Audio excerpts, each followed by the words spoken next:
The victims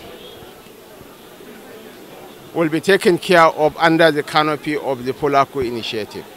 We will commence work by next month, and that community will be the first community to be rebuilt in the northwest sub-region. The government is fully committed towards completely eradicating banditry and armed kidnapping.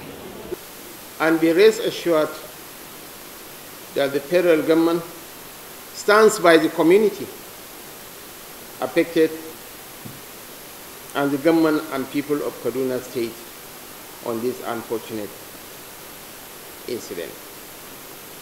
As already directed by Mr. President, an investigation is being conducted with a view to preventing a occurrence of the incident, and we expect a report to be submitted within the shortest possible time.